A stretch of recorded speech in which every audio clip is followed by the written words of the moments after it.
les bendiga, mis queridos y amados hermanos en Cristo. Esta es la segunda clase de esta materia sobre introducción a la doctrina cristiana. Y yo espero que hayan pasado un buen tiempo la semana pasada y también espero lo mismo luego de esta segunda clase. Quiero iniciar este tiempo presentando esa escena de aquel discurso que tuvo Pablo en Atenas, en el Areópago. Ahí Pablo estaba al frente de personas que evidentemente tienen un trasfondo religioso. De hecho, Pablo estuvo circulando por esa ciudad y él se dio cuenta de la gran cantidad de altares que tienen los griegos a los cuales le rinden culto.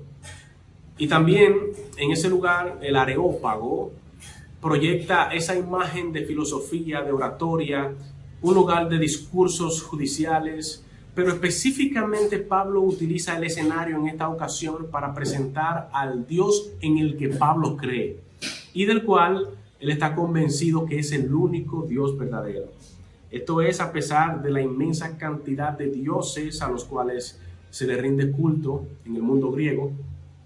Pablo trata de convencer al público utilizando razonamientos lógicos basado en lo que Pablo sabe acerca de Dios. Es el Dios, dice Pablo, que hizo el mundo y todas las cosas que en él hay. Siendo el Señor del cielo y de la tierra, Él no habita en templos hechos por manos humanas. Pablo estaba buscando la manera de encontrar algún punto en común entre ellos y el apóstol Pablo para de alguna manera hacer ese contacto y que se le facilitara la comunicación del evangelio. Él estaba haciendo una reflexión en ese momento sobre Dios y estaba apelando al intelecto de ellos para que se puedan ordenar las ideas que se tienen acerca de Dios, al cual Pablo decía que ellos adoraban, pero que no lo conocían. Entonces Pablo reflexiona, teoriza, piensa, habla, argumenta, hace un razonamiento sobre Dios. Y me parece que este es un excelente escenario para introducir la clase de hoy, lo que es la teología. Pablo estaba teologizando, él estaba haciendo teología en ese momento. Ahora bien, ¿qué es la teología?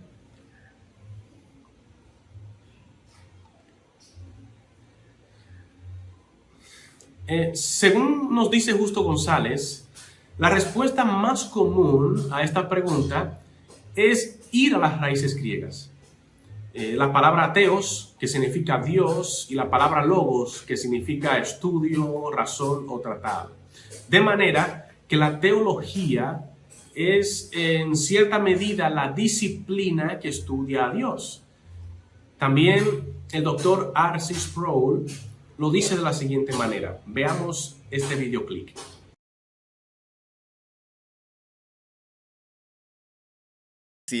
De la teología sistemática y empezar con algunas definiciones básicas. Empecemos con la palabra teología.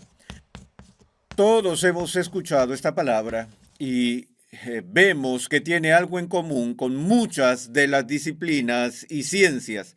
Tiene ese sufijo común, logía. Ustedes han oído hablar de biología, fisiología y antropología y de muchas otras ciencias que terminan en esta palabra, logía. Eso se debe a que el sufijo proviene de la palabra griega logos, que encontramos en el primer capítulo del Evangelio de Juan, donde leemos: en el principio existía el verbo, y el verbo estaba con Dios, y el verbo era Dios. Y esa palabra logos es la palabra griega que en español se traduce por la palabra palabra. No estoy tartamudeando, es la palabra griega que se traduce por la palabra en español palabra. Significa palabra o idea, o como un filósofo incluso se arriesgó a traducirlo como lógica, porque es el término del que obtenemos la palabra en español lógica. Entonces, cuando estudiamos biología, estamos viendo una palabra o la idea o el concepto o la lógica de la vida. Si estudiamos zoología, estamos viendo un tipo diferente de palabra o de lógica de la vida. Antropología es la palabra o lógica sobre los humanos, siendo antropos la palabra griega para hombre. Bueno, en el término teología, la parte principal de la palabra es la palabra griega theos, que significa Dios. De modo que el estudio de la teología es el estudio de la palabra o la idea o el concepto o la lógica de Dios mismo. A pesar de esta definición, esto no deja tan claro lo que realmente es la teología cristiana, pues hay otros elementos que entran en juego. Por ejemplo, ¿quién es Dios? ¿Cómo podemos saber sobre Él? ¿Para qué estudiamos sobre Dios? Entre otros tópicos. Ahora bien, este término teología no surge en la iglesia cristiana. Términos como teología, teólogo y otros que pertenecen a esa misma familia semántica aparecen usados frecuentemente en el paganismo. Esa palabra era utilizada para designar los relatos de poetas como Homero, como Hesíodo, que se refieren en esos escritos, se refieren a los dioses. Platón también utiliza esta palabra por lo menos una sola vez, que para él esa palabra es sinónimo de mitología en su valor y sentidos más profundos. Los filósofos estoicos del siglo II antes de Cristo, ellos también ampliaron el sentido de la teología para dar explicaciones sobre los dioses, que esas teorías elaboradas en el mundo intelectual, en forma de poemas, en orden poético, en orden mitológico, cultural y filosófico también. Pero también autores cristianos comenzaron a introducir el término poco a poco, como es el caso de Justino Mártir. Él conoció el verbo teologein, que designa la actividad exegética cristiana sobre los textos bíblicos. También para Clemente de Alejandría, esta palabra teología sugiere una significación abstracta que podía aplicarse al conocimiento cristiano de Dios. También Orígenes, para él teología ya es una doctrina recta sobre Dios y particularmente sobre Cristo, quien es considerado por Dios Salvador. Atanasio es quien introduce el concepto de conocimiento teológico. Y poco a poco así la teología comenzó a tomar forma en el pueblo cristiano, y ya para el siglo XIII este término adquiere la connotación científica y epistemológica que tiene al día de hoy. Entonces, a partir de ese tiempo es que la teología se convierte en la voz que se reserva prácticamente en el ámbito cristiano para designar el conocimiento sistemático y discursivo acerca de Dios y de los misterios que han sido revelados.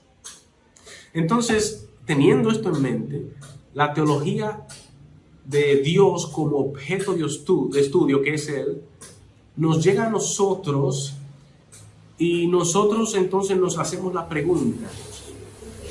Es decir, ¿nosotros podemos realmente como seres humanos estudiar a Dios?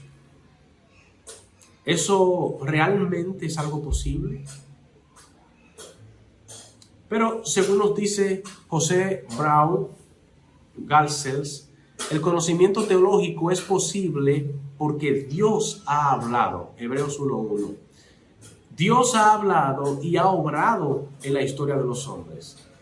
También nos dice Strong que él afirma que la posibilidad de la teología se apoya en una triple base. Número uno, en la existencia de Dios, en la existencia de Él que tiene relaciones con el universo. Número dos, en la capacidad de la mente humana para conocer a Dios y también y ciertas de esas relaciones. Número tres, en la provisión que Dios mismo ha hecho para establecer contacto con nosotros, es decir, la autorrevelación de Dios. A raíz de eso, dice Strong que cualquier ciencia es posible cuando se dan esas tres condiciones.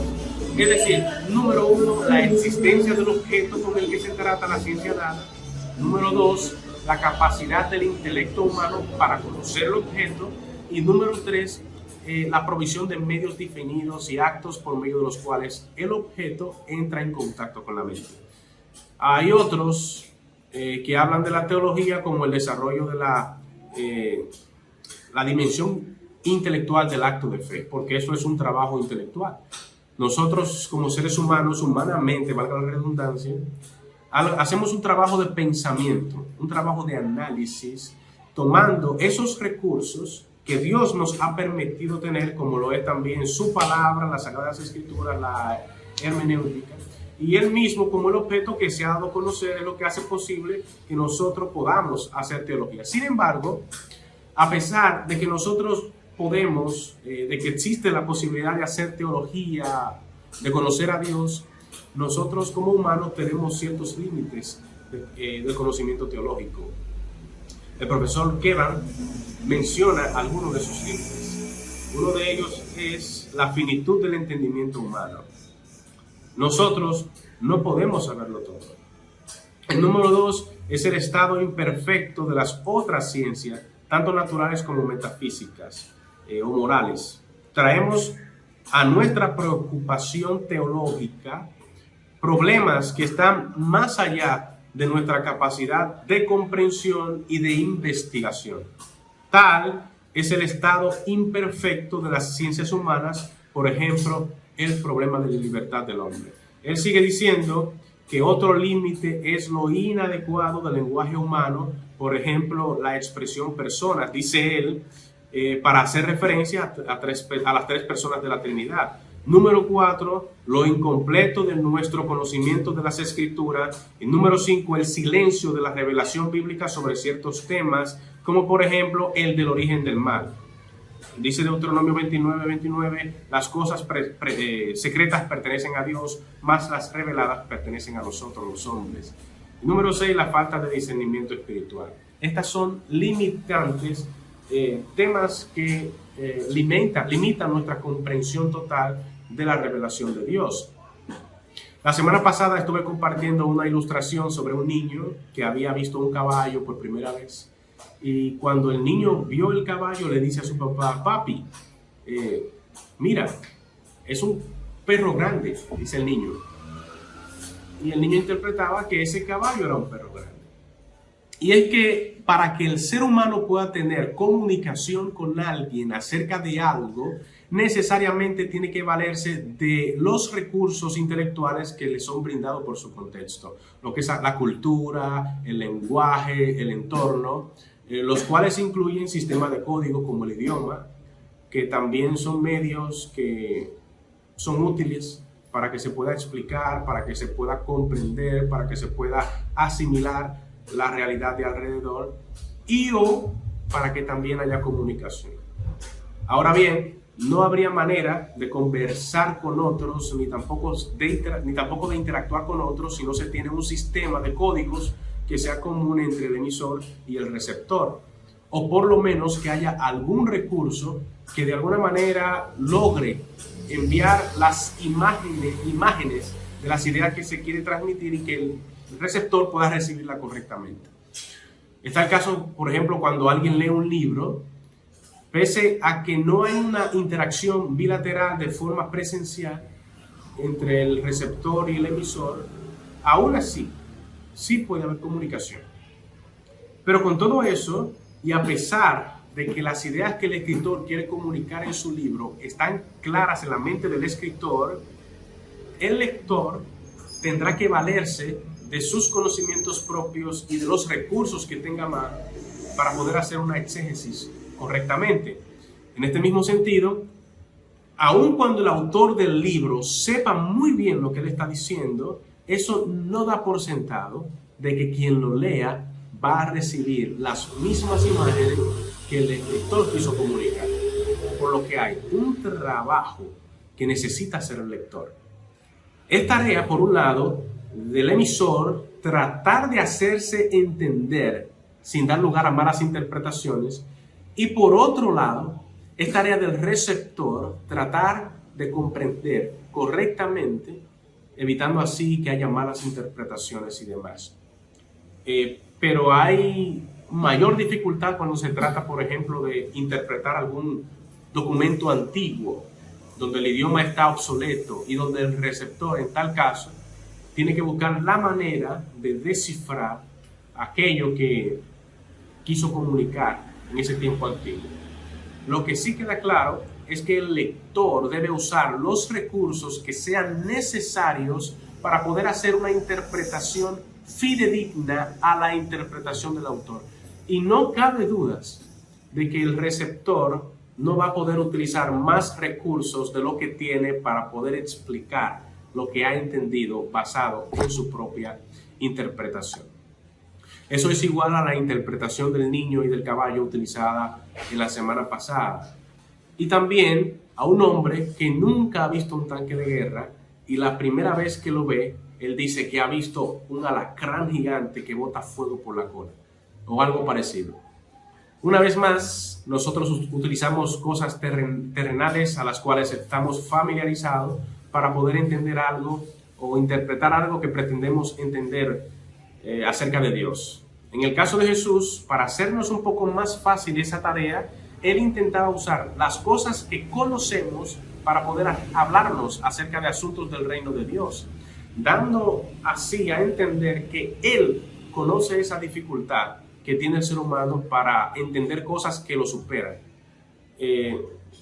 Y aún con esa facilidad dada por el Señor Jesucristo, no cabe duda de que sigue siendo una tarea difícil para nosotros poder comprender del todo esos pensamientos que consideramos como sencillos o más sencillos de nuestro gran Dios. Por esa razón Jesucristo dice, Juan 10:12, que si yo le comparto cosas terrenales y no creéis, ¿cómo creerán si yo le hablara de las cosas celestiales? No la van a creer porque tampoco la van a entender. Para eso es que Jesucristo allana el lenguaje. Ahora, el hecho de que nosotros conozcamos en parte, eso no significa que sea imposible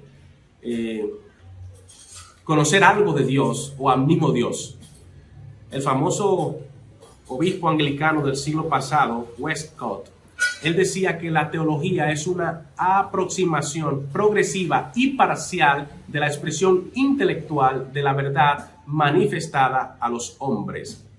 La expresión intelectual de la verdad es la meta de la investigación teológica, pero ahora solo conocemos en parte en espera del día cuando conoceremos como somos conocidos por Dios. Mientras tanto, nosotros tenemos como tarea buscar con diligencia presentarnos delante de Dios aprobados como obreros que no tiene de qué avergonzarse, que traza, corta, usa bien la palabra de verdad. El trabajo exegético que debe tener el teólogo, que a la luz de lo que hemos venido diciendo, toda aquella persona que estudia sobre Dios, que hace reflexión sobre Dios, que indaga sobre Dios, sobre la lógica de Dios, sobre todo lo que Él ha decidido revelar en las Escrituras, ese trabajo, todas esas personas son teólogos. Y ese trabajo exegético es sumamente determinante.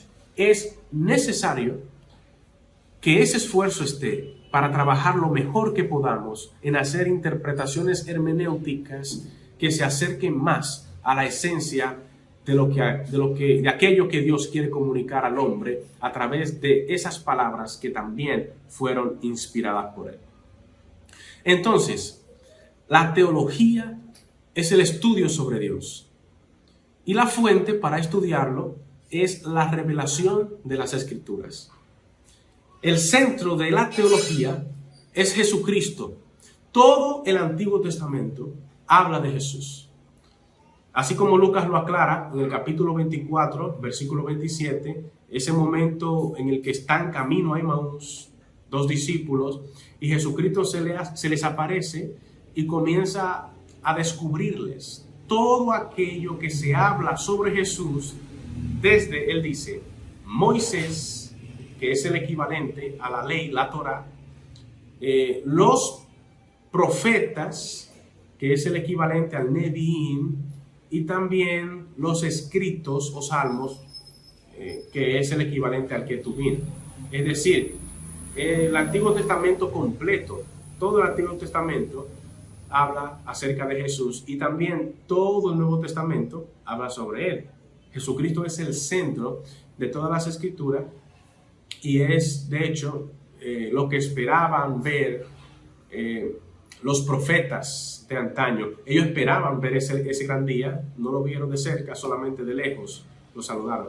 Pero Jesucristo es el tema de toda la Sagrada Escritura y por tanto es el centro de la teología. La teología también debe tener una vocación misionera.